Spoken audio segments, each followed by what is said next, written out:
Hello mga katits, magandang araw po sa ating lahat. Lalo po sa lahat ng nanonood sa atin ngayon, no? Ah, Before po natin ipagpatuloy yung ating pag-vlog mga katits, no, tungkol po sa kalan po natin na DE Whale at may blower po siya. No? At shout out muna sa ating mga tagapakinig at tagapanood. At maraming salamat po sa walang sawang sumusuporta po sa atin, no, sa ating YouTube channel, no. So ngayon mga katits, no, hindi lang po mga treasure uh, gadget or mga gawang home DIY gold locator. Nagawa po tayo ng DIY kalan di oil, no. At so ito po mga katits, no, ipapakita ko sa inyo, no. Ito po yung bagong gawa po namin, no.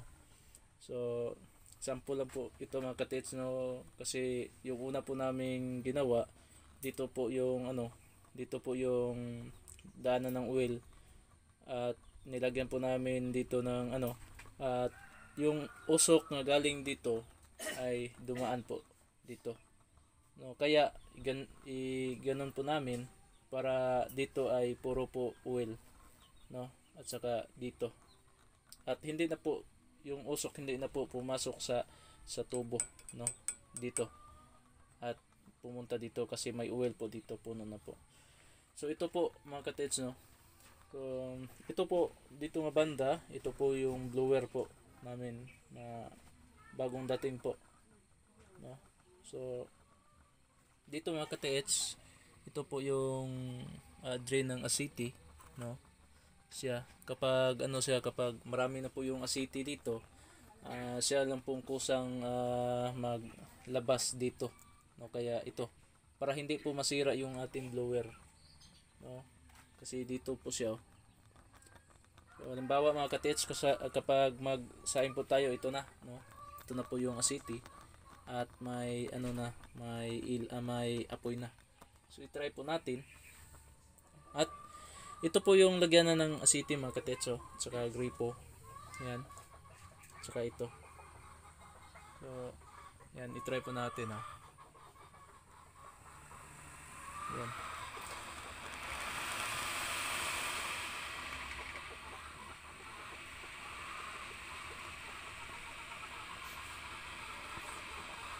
Sa mga katits, at na matay po yung ilaw, yung apoy mga katits, no. Lagyan po natin ng dito para mag siya, mag apoy siya, no.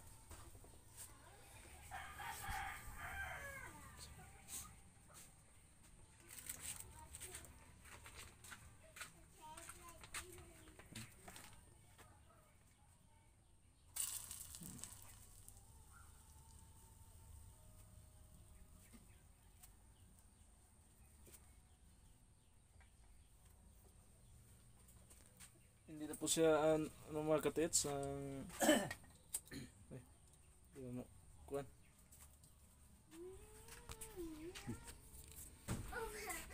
12 volts po yung mga katits, no, yung natin, yung blower po natin at easy siya at converted to ang output niya DC 3 to 12 volts and 20 amperes, no. 2000 amperes siya. So yan. So ito mga katits, no, po natin ito para umilaw po.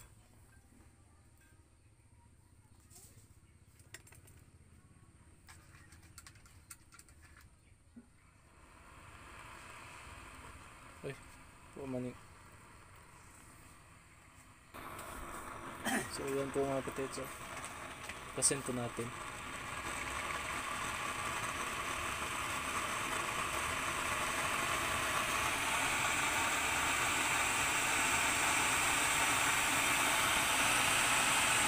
Yan.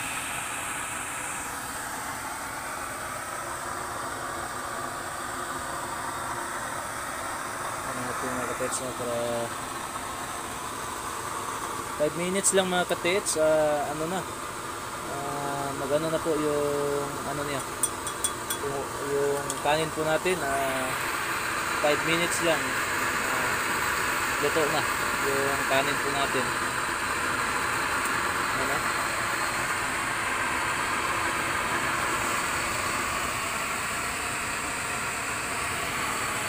Tingnan na lang po, tapos po itong mga katits na lakas po.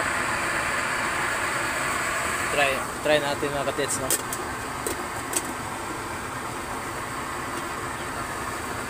Try natin.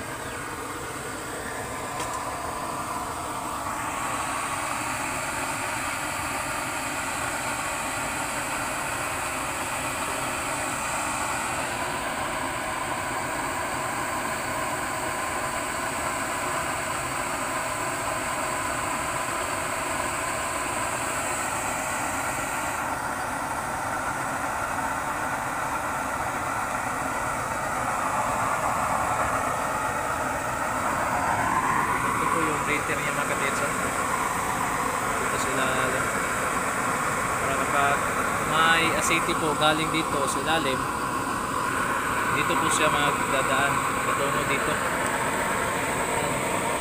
para hindi po masira yung ating blower.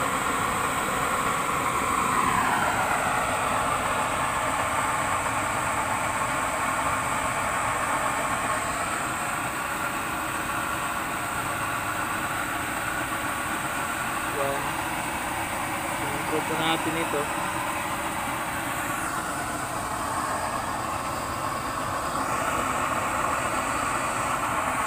Hindi na kayo maghanap ng ano mga katits, kahoy para i-ano nyo,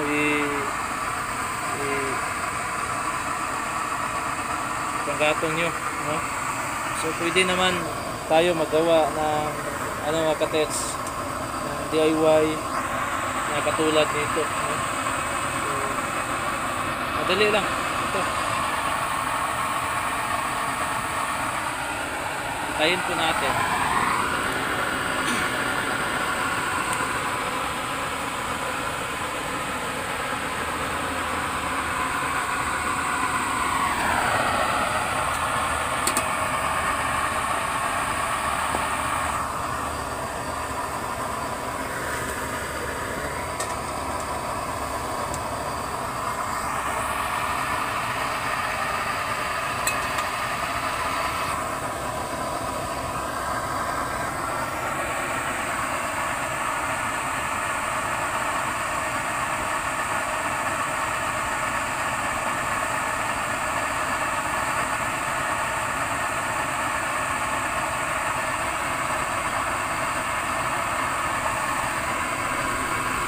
Yan.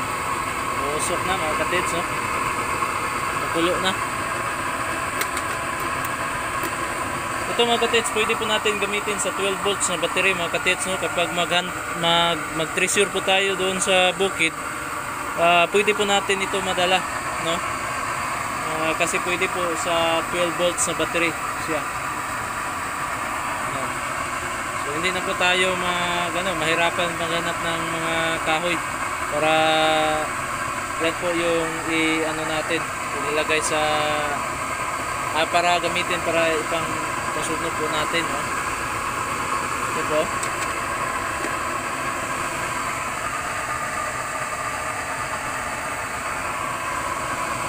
Hintay na lang mga katits, no? Mga 5 minutes lang, ano na, kumukulo na, no? Yan.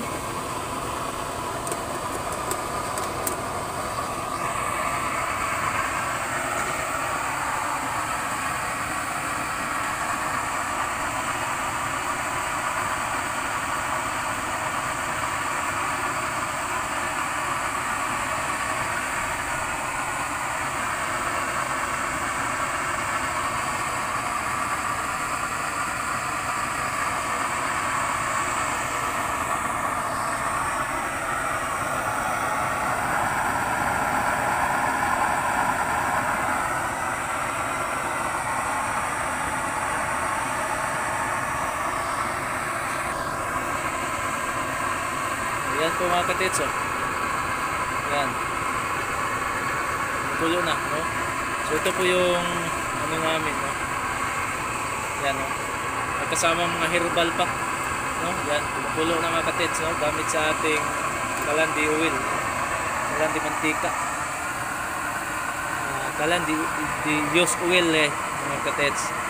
Ito po, at saka ito, blower, no? At ito, yan po yung ating corner.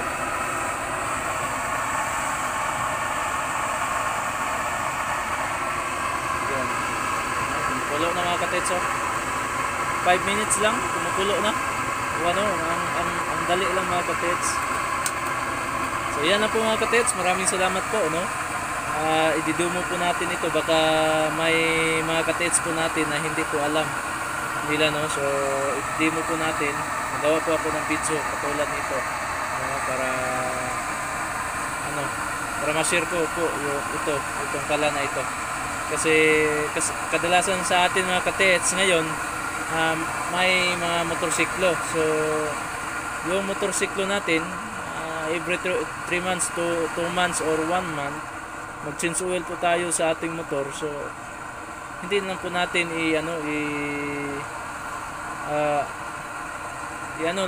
dalhin lang po natin yung change oil ng motor para ibutang po natin sa kalandi use oil, no? Natin katulad nito, yung change oil ng motor ko, dinala ko, no? At ginamit ko dito, no? Para yun po yung gagamitin namin, yun, no? So yan lang po mga katits, maraming salamat po sa inyong panonood. Sana sa pagbuhan po sa aking channel, don't forget to subscribe, click the notification bell para palagi kayong updated sa aking mga bagong upload na video.